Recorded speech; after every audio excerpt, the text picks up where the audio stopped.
Welcome back, survivor. If you can hear this, it means you're still alive.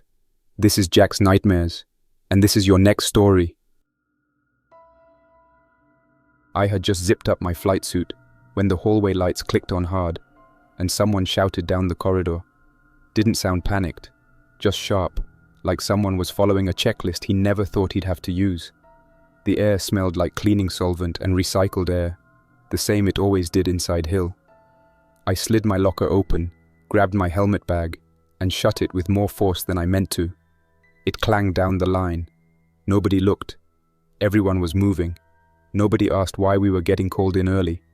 Nobody cracked a joke. Just the sound of boots against tile and Velcro being ripped open on gear bags. The base hadn't locked down, but something was off. You could feel it in the way the airmen on the flight line moved faster than usual without being told. Too much silence for this hour. No casual talk on radios. No music drifting from open service bays. When I stepped into ops, the monitor in the corner already had a live image up. Salt Lake Valley, wide aerial, drawn over with red boxes and control zones. The civilian feeds had a scroll running along the bottom. Emergency declaration under review. Public encouraged to stay indoors. Major Klein stood near the screen, arms crossed, jaw locked. The same man who never showed stress even when airspace got stupid during exercises. He didn't raise his voice. Didn't need to. He nodded to the intel captain, who stepped forward and brought up another screen. City maps, comms logs, flight track overlays. The room wasn't full of panic, just tension wrapped up in protocol. The kind where nobody wants to be the first to say this isn't normal. Unusual crowd behavior in Salt Lake, the intel captain said, tapping at one of the hot zones. Power outages in some districts. Units on the ground are overwhelmed. Official line says mass panic, flu rumors, hospital delays, police short on manpower. But the footage we've seen doesn't match a simple riot. People aren't dispersing, they're chasing, and they don't stop. Rook sat across from me, visor tucked under one arm, looking sharper than he usually did before dawn. No smile, but not scared either. We'd flown together since training, and I knew his nervous tells. He didn't show any, just sat still and listened. He was taking it seriously, which meant I should too. We were assigned combat air patrol over the Salt Lake corridor. Rules of engagement were clear. Intercept any unauthorized air traffic, but no weapons release unless explicitly ordered. Civilian aircraft had been diverting erratically. One small regional jet had ignored tower clearance and was still unaccounted for. No mention of foreign involvement. No words like nuclear or invasion. But not one person in the room asked about red flag or drills either. We all knew this wasn't a training alert. Klein said the tanker would be on station west of the valley, a couple miles outside the usual refuel track. AWACS would be above the western desert, feeding us the picture. If we lost AWACS, we built our own. Keep the comms tight, keep the fuel honest, stay sharp. We signed. Standard forms. I'd done it 100 times. But the checklist book in my hand felt wrong. Too light, like it was missing a tab I knew should be there. My crew chief met me at the line without the usual sarcasm. He passed me my survival vest, tightened the straps like he had somewhere to be. When he clipped the last buckle, his hand paused. Just for a second. Then he nodded and stepped back. We didn't talk about what we'd both seen on our phones before the signal went strange. Footage from downtown, uncut, jittery. A body in scrubs hunched over a woman in the street while others ran past, not helping, not stopping. A patrol cruiser upside down with its lights still flashing. That one clip of someone inside a hospital room, slamming the door shut just before the camera dropped. I had told myself it was panic, overreaction, poor cell coverage making things look worse than they were. But standing on the tarmac, the first sunlight brushing across the cockpit glass, and every radio frequency one notch quieter than it should be, I knew I had been wrong. The flight line was a clean strip of light under a dull morning sky. I walked to my F-35 and put a hand on the intake lip without thinking. Cool metal, solid, familiar. My crew chief rattled off the forms. Hydraulic pressure green, fuel load as briefed, gun armed with a light load, no heavy bombs. I snapped the chin strap, slid the helmet on, and linked up. The visor fed me the jet's mind. Good alignment, good control checks. No faults that would stop the mission. I ran the test sequence, toggled the air-to-air radar, checked the data link. Names and tracks appeared where they should. Rook's jet blinked on my display in perfect formation with mine. I breathed once, slow, and told ground I was ready to taxi. We rolled in sequence. The tower voice sounded measured, calm and clipped. Clearance came down like a pre-recorded tape. I lined up, brought power up, and felt the jet press me back. Tires up, gear in, nose to the sky. The base dropped away, and the valley spread out like a map. The Great Salt Lake looked flat and dead. Smoke hung in streaks over the city. Not one fire, but many small ones, as if the place had a fever and could not decide where to burn. I checked in with airborne warning and control. The voice used the call sign Phantom. He sounded like a man who had slept and kept his coffee hot. He had fighters stacked to the south, a pair of helicopters trying to move medical supplies, and one nervous airliner holding over the desert because someone at the airline had not gotten the memo that today was not a day for scheduled arrivals. The tanker was late by 10 minutes, but that happens. The first 10 minutes mean nothing. I set our orbit, checked my fuel ladder, and told Rook to fly loose and conserve. We settled into the rhythm. Scan, breathe, scan again. The city did not look like a riot at first. It looked like a strange traffic pattern. Cars nose to tail on the wrong ramps. Some streets dead empty, other streets packed tight. A cluster of people moving like a knot through a parkway. Then another knot crossing them and scattering like they had been spooked. My radio hissed with partial words from police units I could not help. Phantom vectored a helicopter through a corridor that made no sense. He kept telling it to hold altitude and keep moving. A minute later, the helicopter stopped answering. The first emergency call that cut through everything came from a cargo crew. A C-130. The pilot used a tone that said he did not want to say what he was about to say. Ogden Hinckley had people on the runway. The big field at Salt Lake had ground vehicles blocking taxiways. He was low on fuel and had nowhere to go. He said he would try Interstate 15. He read out a mile marker and a landmark like he was talking to a friend in a truck. Phantom argued for a bit, then stopped arguing and cleared all air traffic from that corridor.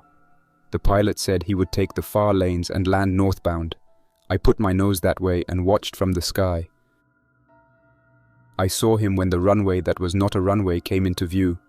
White belly, long wings, dirty streaks down the sides. He held it clean and flat and ate up pavement with the back tires screaming smoke.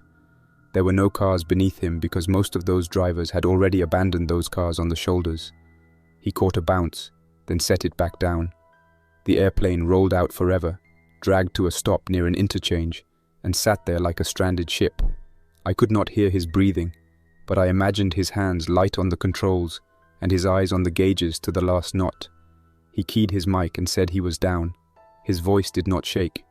He asked for police or anyone who could put cones up. Phantom said Roger, and then Phantom's transmission clipped off like someone had cut the line. We orbited and waited for the tanker check-in. I checked the clock. Rook checked his fuel and read it to me like a confession. We set a new ladder. No panic. Just math. Fuel is a law. You obey it or you walk. I pinged Phantom again and got nothing. I tried the tanker and got a weak carrier wave with no voice. I tried the tower and got an empty frequency. I tried guard and got a flood of voices, none of them helpful. A woman begging for someone to come to a certain address. A man yelling at someone to stop moving. A pilot overhead Idaho saying he was diverting to a private field because the main airport had closed its gates and people were on the tarmac. The next voice came from a ground unit with a Joint Terminal Attack Controller call sign. He said he had a rooftop and a scope. He said he could see a crowd pushing through a police line, like the police line was not there. He said the people on the front of the crowd were not acting right, and he used that word right like he had run out of other words. He started to give me coordinates.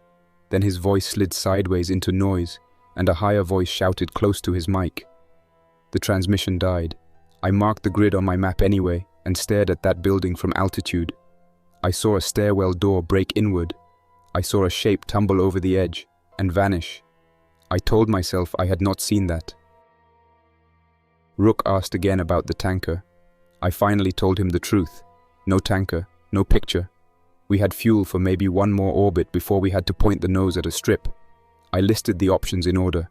Hill, if the base perimeter held. Ogden, if it cleared. Wendover, long shot.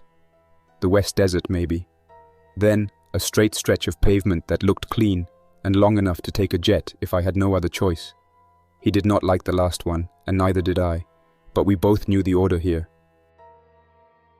I took one more look at the city. The stadium lots were not lots anymore. They were basins filled with moving dots. The fire stations that still had doors open now had doors closed. A plume rose from a warehouse east of the interstate with a slow curl that said it had been burning for more than an hour. The lakeshore held shadows that looked like huge objects stacked up. Then I realized those shadows were parked cars with their doors open like mouths. I told Rook to climb north and look for a clean strip and a radio that would talk back. He did not want to break formation. I gave him a hard order. He rogered and climbed. I dropped to a lower altitude, set my eyes on the industrial corridor west of the city, and ran a low recon. State Route 201 had lanes like a runway, and the length I needed if I did not mess up. The power lines crossed high, and the signs were spaced wide. I checked it twice and marked the strait between 8,000 west and 5,600 west. If I had to do something ugly to bring the jet down, this was where I would do it. Fuel hit the first ladder line. I made the call. Guard frequency, plain language, clear the pavement. F-35 landing in the strait between 8,000 west and 5,600 west. No reply. A half mile off the deck, I ran a pass down the center line and let the noise do the talking. A white pickup jerked onto the shoulder. A sedan rolled to a stop with the driver staring up through the windshield like a man watching a storm wave. I came back around, flaps out, gear down, and told the plane and myself to be quiet and clean. Do not bounce. Do not swerve. Do not get cute. The wheels touched. The pavement felt rough and honest through the airframe. I held the center line like it was a narrow bridge. The signs ticked by too fast. The jet wanted to roll past the safe zone into the low-rise near the warehouse access, and I let it roll long because I had the length to do it. The air slowed inside the cockpit. The friction noise dropped in pitch. The nose gear bumped over a seam, and then the plane coasted down to a crawl. I pulled it off onto the access lane and spooled down. The canopy opened. Heat hit my face with the stink of oil and smoke and something metallic that had something to do with blood, even though I could not see any right then. Silence after shutdown felt wrong. The world without the engine had too much space in it. I safed the seat. I pulled the data cards and the crypto. I slid the survival pack forward and strapped it to my vest. I took the pistol, checked each round with a quick press, and kept my finger off the trigger. The sidearm looked small inside that cockpit. I unhooked and climbed down the ladder. My boots hit asphalt. The highway looked like a skeleton with no traffic on it. A handful of cars sat at odd angles with doors open and headlights dead. I found wheel chocks made from scrap wood near a construction site gate. I set them like this was a normal stop and not a broken rule.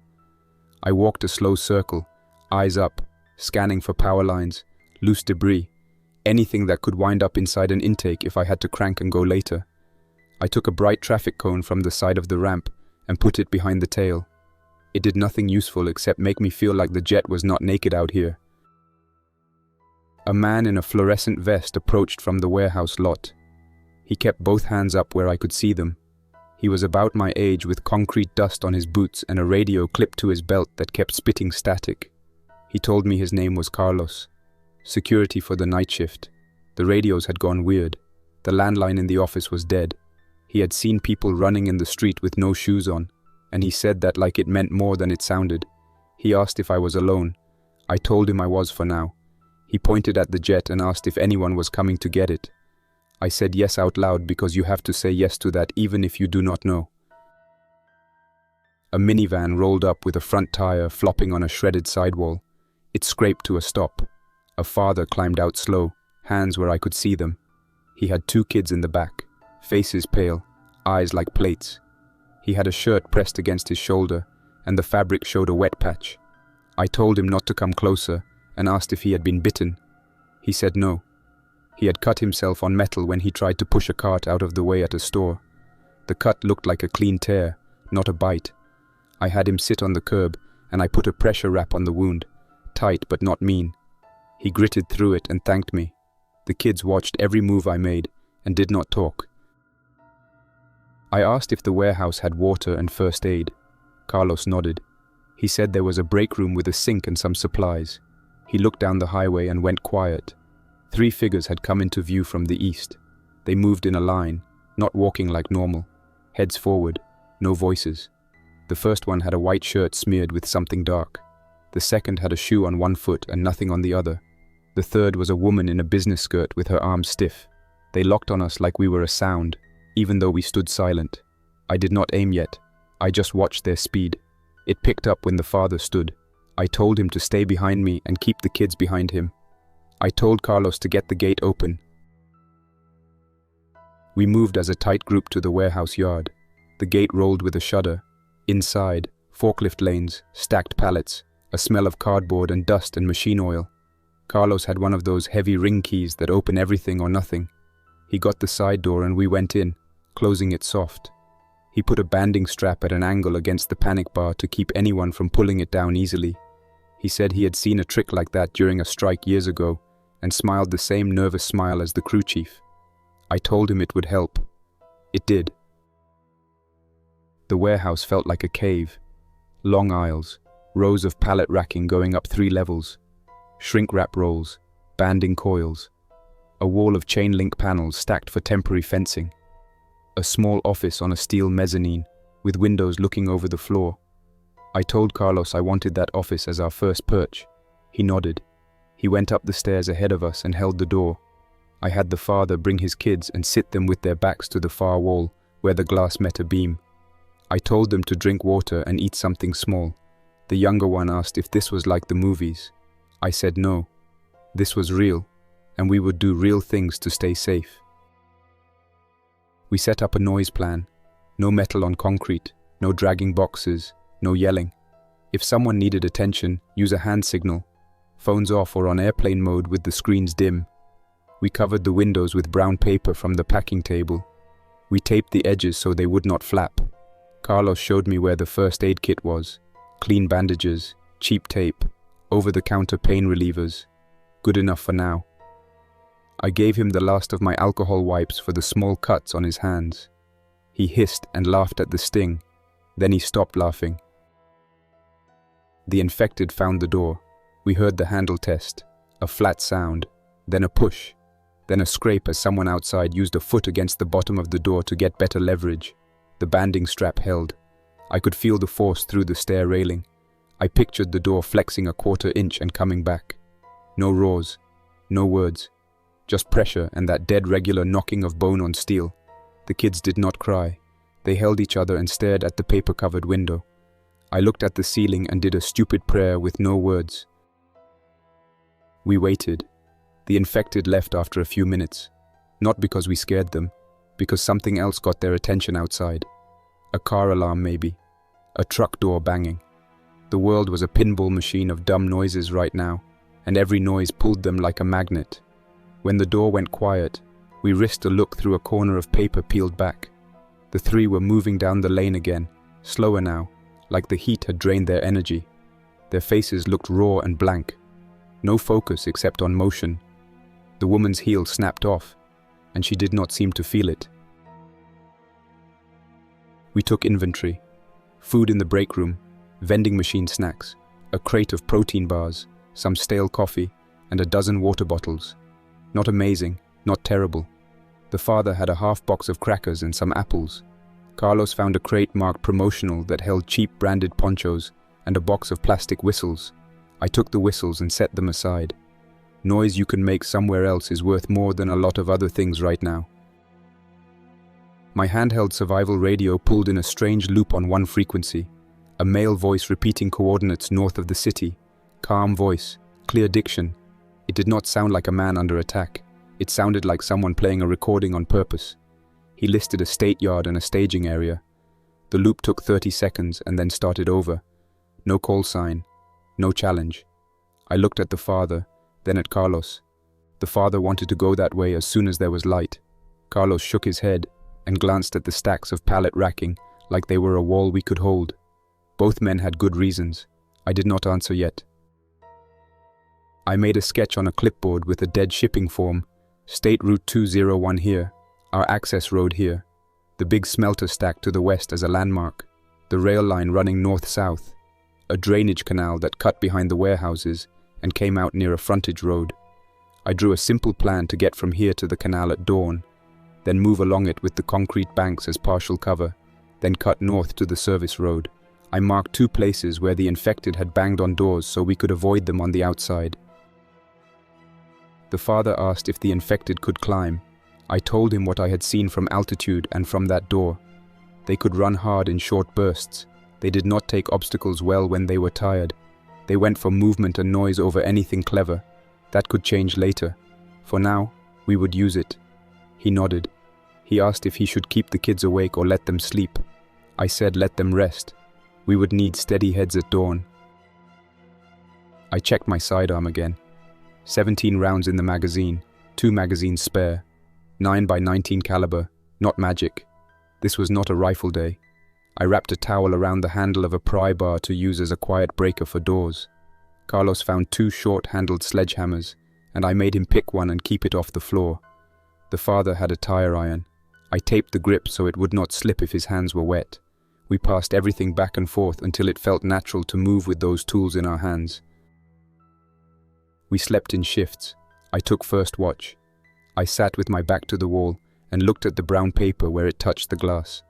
Outside, distant sirens grew thin and then quit. Once in a while, a single engine revved and died. A dog barked and then stopped. The warehouse air carried a slow hum from the emergency exit signs and the big fridge in the break room.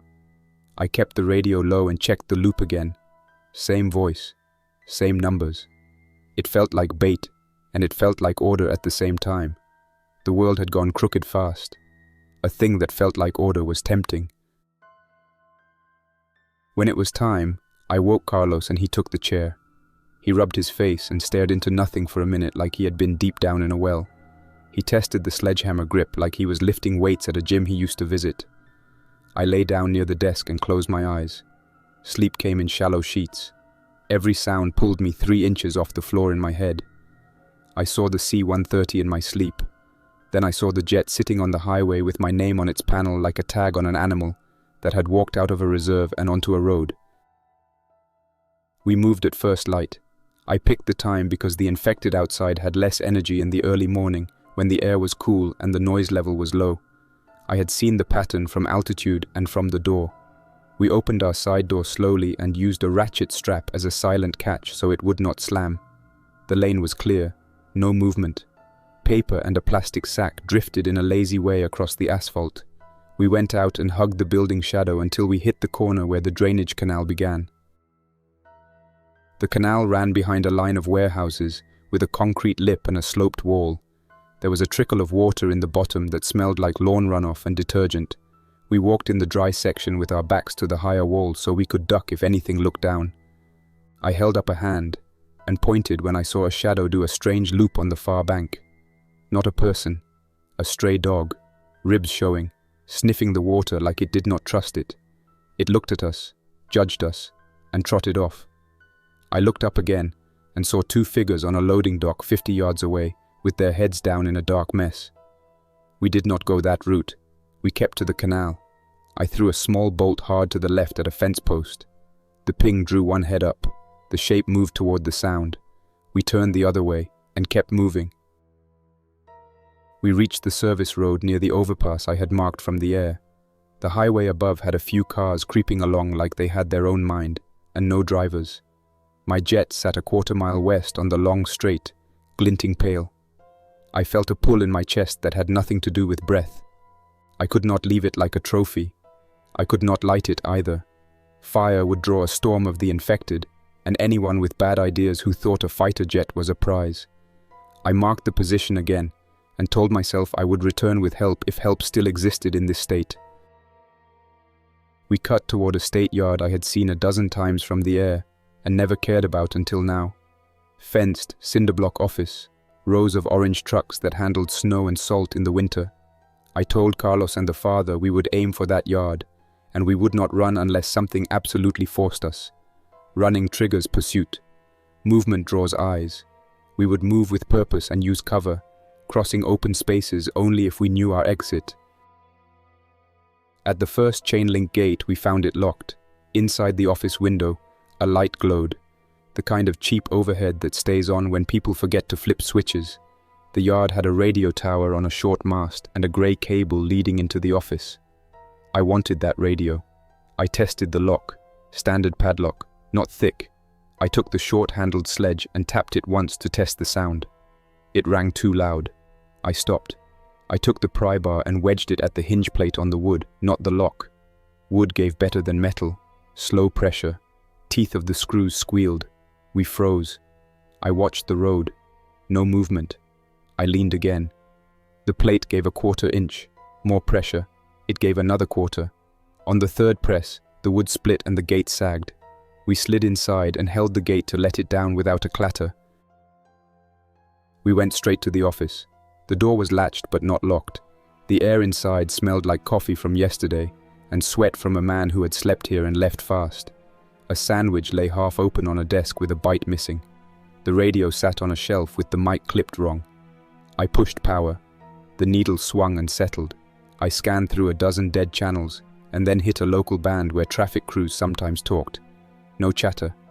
I tried the frequency from the loop on the survival radio. The base set picked it up as a clear carrier, but no voice. The loop had stopped. I swore under my breath, a mild word that did not match what I felt.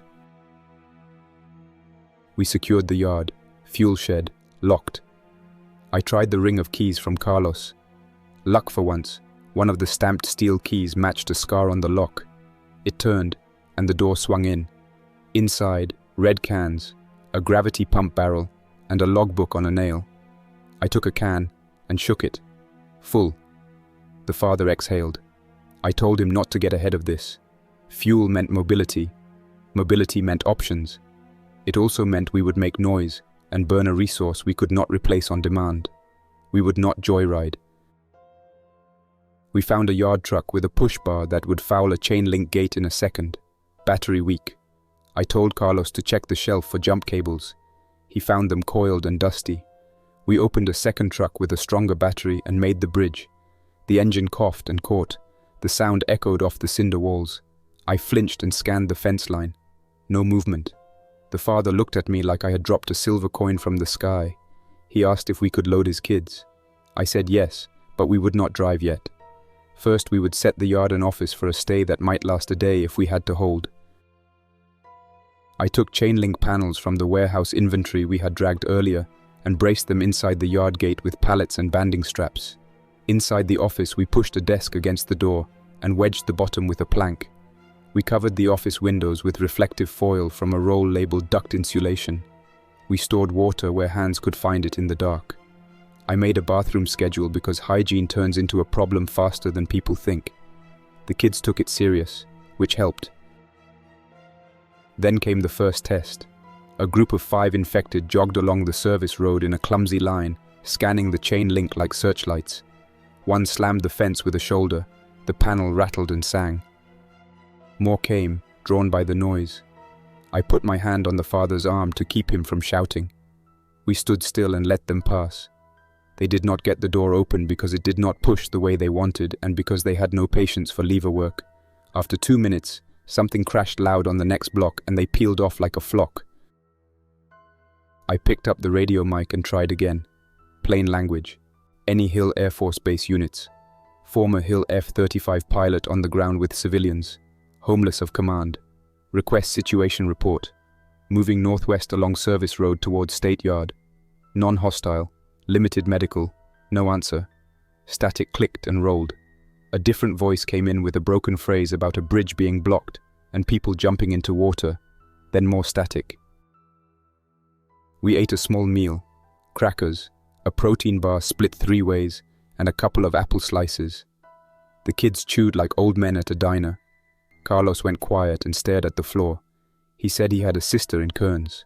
He had been texting her around sunrise. Then her message turned into random letters and then stopped. He looked at me like I might have a rule to fix it. I told him nothing easy could fix anything right now. We could do work and we could hold ground. That was all. I wrote a list on the wall map with a dry erase pen: fence repair, water source beyond bottles, radio scan schedule, recon route north, vehicle pool, tool check, and watch bill. I moved the capital down the list as I wrote because my hand shook a little, and I did not want the kids to see it. The father asked what about my jet. I stared at the dot on the map where I had drawn it. I said we would not go back right now. There would be time later or there would not. If we lived through today, that would be a victory. Rook came back on the radio in a way I did not expect. I recognized his voice through distortion and too much gain. He said he was north. He had found a strip in the middle of nowhere with a kind old man who ran it like a private playground. He had fuel in drums and a dog with a missing ear. Rook had sat down, pulled his cards, and was thinking about heading east. He asked where I was. I told him plain words and plain coordinates. He went quiet and then said he did not like it near the city and would never forgive me if I stayed. I told him to do what he needed to do. He said the same to me. Then the radio cut with a pop, and he was gone. Afternoon heat built. The infected drifted down the street in ones and twos now, worn by the day. The noise map of the city had changed. Less sirens. More random bangs as unsecured doors banged in the wind and empty cars cooked and popped. A man walked into view carrying a baseball bat and a backpack. Not infected. He saw our fence, saw the truck, saw my face in the office window, and froze. He raised his free hand and tapped his chest like a pledge. I went to the gate with caution and met him through the chain link. He said his name was Wade. He was looking for his mother in Magna. I did not open the gate. I gave him 2 water bottles through the mesh and pointed him away from the highway. He looked ready to argue. Then he looked at the kids behind me and nodded without a word. He left evenly, no anger. I liked him. I did not chase him to bring him in, and that stuck with me. At dusk, I climbed the yard truck and shut it down to save fuel. The sky went from orange to dirty grey. The smell from the city grew stronger with the wind shifting. Smoke, hot plastic, cooked food burned to pans and left. I had the father move his kids into the office for the night. I gave Carlos first watch with the sledge and sat next to him for the first half hour to spot anything he missed. He had the eyes for it. He saw a shadow where the fence bent and grabbed my arm. It was a raccoon. We both let out a quick breath and laughed once, then went quiet again, listening. The looped coordinate broadcast returned after dark. Same voice, same numbers. I felt my neck get tight with anger. I wanted the man on the other end to be real. I wanted him to say, "Bring what you have and I will trade you something solid, like diesel and a doctor and men with steady hands." He did not. He said the numbers and that was it. I wrote them again in the margin of the map and circled them twice like a fool. In the middle of the night, someone hit our fence with a car. Not hard, a misjudged turn.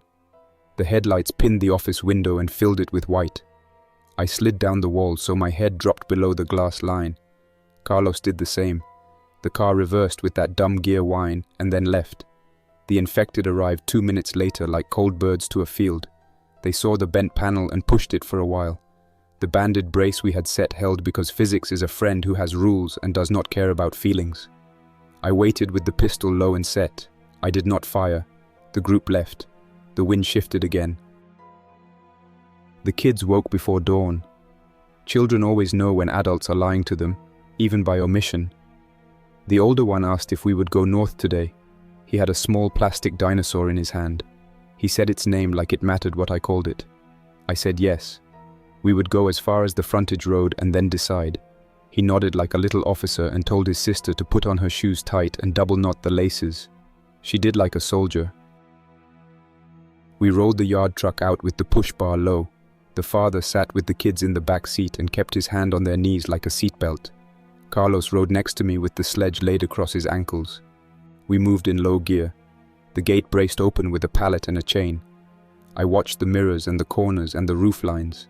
The city felt like an empty stadium before a game, holes full of air and noise waiting to happen. We reached the service road and took it slow, weaving around debris. A bicycle lay on its side, with the back wheel still inching in a circle like a clock hand. We passed a school sign with a blinking light that had not learned the world had ended. In the yard, a small group of infected moved in the grass with that lurching half-run.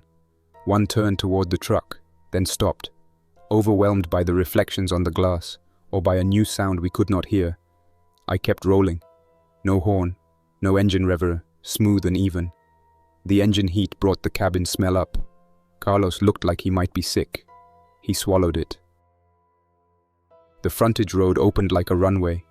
East lay the jet. West lay the turn north to the coordinates. South lay nothing but city and risk. I signaled left. We took the turn toward the state yard and then beyond it, toward that calm voice that might be bait and might be a lifeline. The morning light cut under the cloud deck and made the signs easy to read from far out. That helped. Clear reads reduce panic. I told the father to check the rear window for anything following. He reported 2 stragglers and a dog. No cars with intent. Good. We hit a bridge and found it blocked with a work van and a delivery truck nose to nose like 2 stubborn animals. The barrier was not random. Someone had done this. I parked and stepped out with the pistol low and the pry bar under my left arm. I called out. No answer. I walked the line and checked the shadows under the trucks. Trash. A pack of bottled water with 4 missing. A toolbox thrown open and stripped of obvious stuff. No bodies. No smell of something wrong. I threaded the push bar between the bumpers and eased the nose into the gap. The truck shifted. The van did not. I backed out and put the bar against the truck's rear quarter. The bumper creaked and gave an inch. I set it again and pushed. The truck rolled enough to make a narrow lane. I waved Carlos through and took the far side. On the other side, we found the reason someone had blocked the bridge. A family had made a little camp in the shadow of a billboard with plastic tarps and a metal cooler and a dozen empty cans. The tarps hung now with no wind moving them.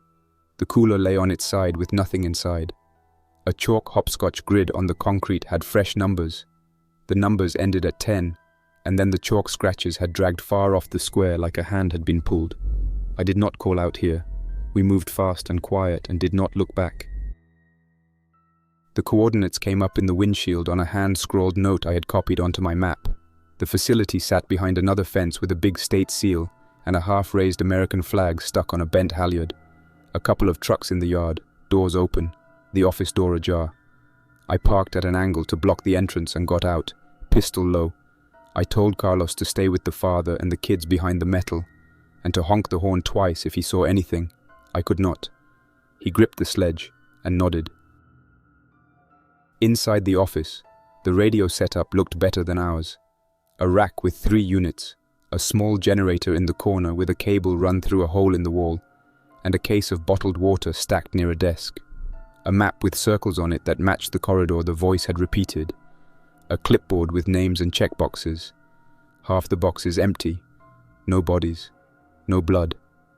This had been active a short time ago. I keyed the mic. The panel lights were on. I spoke the same plain words and then added a simple challenge phrase we used in training for lost comm. No answer. I tried the next channel, then the next. Nothing. Carlos honked twice. I moved to the door, stayed low and scanned. 4 infected had walked into the yard through the gap in the fence. They moved toward the truck slow, like they were still waking up or like the morning sun had sapped what was left of their reserves. I put my hand up at Carlos and shook my head no on the horn. We waited. One hit the bumper with a palm and looked confused at the metal like it should change. Another put a face to the glass and left a smear. The kids did not scream. They slid down in their seats and stared at their knees. The father put his arm around both and whispered something I could not hear. I stepped out in a slow arc to the side. The infected closest turned to me at a strange angle. I kept the pistol low. I tossed a small nut past them into the gravel by the fence. The clink drew them like a leash. They drifted away from the truck toward the sound. We stayed put and watched them forget us as soon as something else asked for their attention. When they got bored with the fence and moved back toward the road, we slid into the office again and pulled the door to with a soft click. On the table, a note lay under a paperweight, written in block letters. Went to the airfield north, small strip with hangar, bring what you can, frequency on the whiteboard. A name I did not know signed it. The frequency matched the loop. The loop was not bait after all. It was a breadcrumb from people with a plan. I felt the heat leave my face in a slow wash. I did not smile. I let the feeling pass and did the next thing. I keyed the mic to the whiteboard frequency and spoke. Calm, clear, short. State yard site reached. Civilians safe. Fuel possible. Moving towards strip by midday. Any friendlies respond with challenge phrase number 2. The speaker coughed and then a voice answered. A woman, clear and steady. She gave the challenge response and then asked about numbers, injuries, and vehicle. She asked if we had angry company on us. She used the word angry like it was technical. I said we had 4 + 2 kids and 1 truck with light push capacity. No bites. Light injuries. She said good. She said the strip had perimeter and a few hands. She said keep moving and keep the engine noise even. No stops except to get eyes on. No long looks. No heroics. Then she gave me a noise code for arrival. 2 short beeps, 1 long. She cut the transmission without asking my name. We rolled. The father put out a breath like he had been holding it since sunrise. The kids stared out the window, then leaned back and looked at each other with that kid look that says, I will believe this when we park, and someone hands me water and a blanket. Carlos grinned once, quick and small. He gripped the sledge tighter like good news made him want to work. On the way north, we saw our first human threat that was not infected. A pickup with 2 men in the bed, and a third at the wheel pulled from a side road with that sharp motion that says a man had been waiting with his muscles tense. They looked at our truck, saw our push bar, saw our faces, and saw the kids in the back. The bedmen had tools, not rifles. One had a long crowbar, the other had a shovel with a broken handle. They did the math and let us go. I kept my eyes forward and my speed steady. I did not wave, I did not stare. I felt them in my side mirror for 2 blocks and then they turned off. We passed a grocery store parking lot that looked like an emptied-out stadium after a game. Shopping carts tipped over in lines. A baking truck with the side door open. Flour spilled in a white drift along the curb. Someone had drawn an arrow in the flour with a stick. The arrow pointed to the side door of the store. I did not stop to see what that meant. Traps do not need bandits with rifles. Traps can be as simple as a dozen hungry people who think you have what they want. We kept moving. A bridge over a dry wash brought us to a stretch of road with no buildings on either side. Open ground is a gift. I pushed speed up a notch and let the engine find a vibration that felt smooth and calm. The kids loosened their shoulders. Carlos hummed a little without noticing. It sounded like a song from the radio, in a garage with the door open on a Saturday. I did not tell him to stop. Then I saw the strip. A small runway like a strip of patched fabric laid down in the scrub. One hangar with a sliding door halfway open. A tractor parked sideways like a blockade that could move in a second. A short perimeter fence with broken sections wired together with coat hangers and old rope. I slowed and looked for the arrival code. 2 short beeps, 1 long. I hit the horn twice, paused, and held it, silence. Then the hangar door slid wider, and a man waved a bright towel, 2 quick circles like an airplane marshaller. He had sunburn on his neck and a ball cap with sweat stains. A woman stepped into view with a hand radio and a steady set of eyes. We pulled in. The tractor moved into place behind us like a gate. The woman approached first with her empty hands out and fingers spread. She looked right at me, then at the kids, then at Carlos. She asked if anyone had been bitten. We all said no. She checked the father's shoulder wrap with a glance and a clean touch. She nodded and told us to park under shade cloth near the hangar. A second man came out with a plywood sign that said, "No loud engines after dark" in thick marker. He pointed at the sign like it was a joke that had kept him alive. Inside the hangar, the air felt cooler. Not cold, just shaded and clean.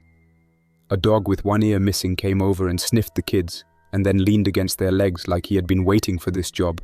The old man waved us to a bench and handed out water like he was hosting a backyard thing. The woman introduced herself as Lorna. She had been a helicopter pilot once, she said, and now she was the nearest thing to air traffic control for anyone with a set of wings that still worked. She had a radio schedule, a notebook with call signs, and 3 aluminum foil wraps full of tortillas someone had made before everything went sideways. She told us to eat slow and talk slower. I told her about the jet. She listened without interrupting. When I finished, she asked only one question. Could I live with the decision to leave it for now? I said yes, because if I said no, I would not sleep again. She nodded. She said we could get a crew south in the evening to strip what mattered most before someone curious ripped into it for scrap and souvenirs. She said the infected would be less active in the cool hours. She said we would take a truck, not a plane, because nothing draws attention faster than a motor in the sky now. The father asked about the coordinate broadcast. Lorna smiled once without joy. That had been her. She had recorded it on a loop because her voice failed her after repeating it for 6 hours straight. She had built a small chain of places like this strip. Not many. 2 active maybe. A 3rd silent. She did not promise more. She did not promise anything. She said we would share what we had, plan beyond one day, and not pretend the world would snap back like a rubber band. I walked out into the light and looked north. The valley lay wide and hot. A pair of contrails arrowed across high overhead, thin as threads, far above all this noise. I pointed them out to Lorna. She said those were foreign birds probably, and not our problem today. She said our problem today was water, fuel, clean edges on the perimeter, and a quiet generator schedule. She handed me a tool list written on the back of a weather report. I took it and felt better because work puts your head straight. We spent the late morning on fence work. Carlos tied coat hangers through the mesh like he had done this for a buddy's backyard in years past. The father used the broken handle shovel to tamp dirt against the bottom rail. The kids sorted bolts and washers and handed us what we needed without us having to ask twice. The dog ran the line and checked every gap like he had a union card that said security in bold letters. Lorna stood at the radio table and called the loop every half hour with a brief real-time update and nothing more. She never asked for help over the air. She only offered a location and a set of rules about approach and noise. Rook never checked in again. I tried each hour for 3. I did not leave his name on the air. I used the call sign and the pattern we had agreed on without ever saying we had agreed. If he heard me, he would know. If he did not, the world had him, and I could not change that. In the afternoon, Lorna sent 2 men with me back toward the highway to strip the jet. Not everything, only what mattered, and what we could carry without killing ourselves with weight. We took a truck with the push bar and a trailer with a winch. The road felt worse with the sun high and the air heavy. The infected did not move much. They lay in spots of shade or stood in doorways like furniture. The sound of our engine drew heads but not feet. When we reached the jet, I felt the kind of ache a mechanic feels when a good machine sits in the wrong place. I pushed it down and got to work. I pulled panels that were meant to be pulled and stripped what could be removed fast without special rigs. The other men watched with an eye on the road. I passed them components in padded bags, and we loaded the trailer quiet. It took less time than I feared, and more time than I wanted. Twice an infected wandered too close, and one of the men tossed a nut into a ditch to draw him away. It worked like magic because physics and pattern rule the world even when it is broken. We left the jet with a handmade sign warning off anyone with half a brain. It said, "Federal property do not touch." It would not stop anyone who wanted scrap or a trophy. It might slow down a person who needed a reason to keep walking. As we got back on the road, a boy I had not seen stepped out from behind a pillar with a camera. He took one picture and then ran. Not infected, just curious and wild. I let him go. I had nothing to offer him but words, and he did not want words. Back at the strip, the day slid to late. We offloaded what we had saved and logged it without ceremony. Lorna wrote the list in a tight hand. She said this would help later if later ever came. She did not say the word hope. She said later like a place on the map. We ate at a long folding table under the shade cloth. tortillas warmed on a small griddle, canned beans heated in a pan, water poured into cups to a line and no more. Conversation short and practical. The father told his kids a story about making pancakes on a griddle that smoked like this pan. They laughed once at a detail about the family dog stealing bacon, then went quiet and looked at the one-eared dog at our feet. He wagged once and laid his head on the girl's shoe.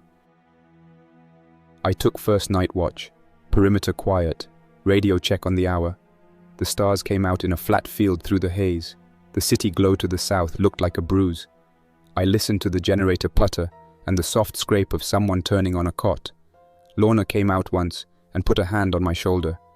No talk, just a short human touch that made two people into a team. Around midnight, a small group came at the fence, not infected, 3 men and a woman, tense and thin. They stood outside and asked for water. Lorna told me to wait 10 seconds and let her talk first. She walked to the fence with a flashlight down at her leg and a pistol holstered under a jacket. She kept the light away from their eyes and ours. She gave each a small bottle over the fence and a wrapped tortilla. She asked if any of them had been bitten. They said no. She said good. She asked if they were headed to family or to nowhere. They said nowhere. She told them there was a state yard 2 miles back with decent walls and a working tap. They could try that. They nodded, drank, and went. She did not invite them in. She did not gloat. She came back and sat down and stared at the dirt for a minute before standing again and making another loop. Toward dawn, the dog lifted his head and looked south. I stood and listened.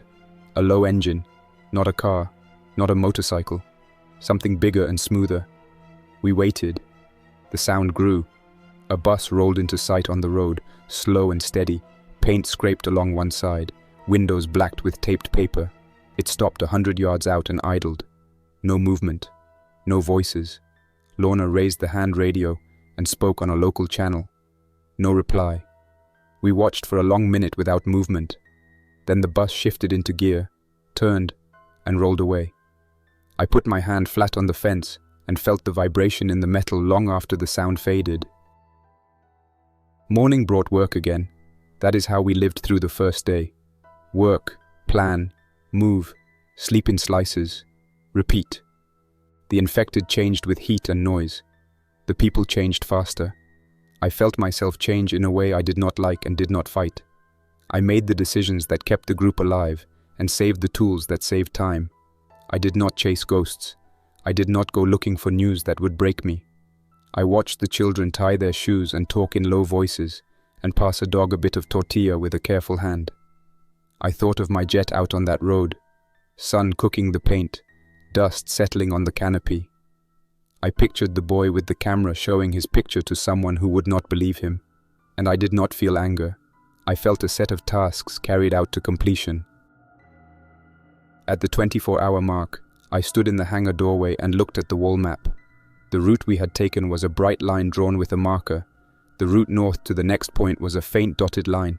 The radio schedule had check marks along it like a ladder someone had built to a roof. Lorna handed me a fresh pen. She said if I wanted to put the next line down, I should do it now before some new problem stole the minute. I drew it. A clean line. It felt like writing my name on something that might stand for a while. We set the watch for the next slice of the day. The father took a shift to prove to himself he was not just a passenger. Carlos tuned the radio and practiced the call at a whisper.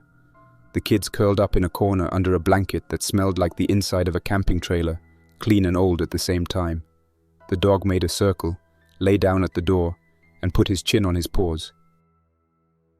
I sat with my back to the hangar post and thought about duty. It was not a flag on a pole or a speech over a loudspeaker. It was a list pinned to a wall and a fence tied with wire, and a father pushing hair out of his daughter's face while she fell asleep in a place that did not feel like home and might never feel like home. Duty was finding the next straight stretch of road and making it safe enough to cross without losing your head. Duty was taking a plane out of the sky and parking it on a highway to keep a promise you made to a set of rules that do not care about applause. We moved into the second day before the sun was fully up. That first 24 hours set the groove we would run for the next week. You adapt or you sit down and wait for someone else to decide your outcome. I had wanted the tanker and the picture and the calm voice from airborne warning and control to tell me where to put my nose. Instead, I had this: a thin fence, a short runway, a handful of people who could read a list and do the next thing. I felt no romance in it. I felt weight. I could lift it. When the second day began, I checked the pistol, checked the radio, and checked on the kids.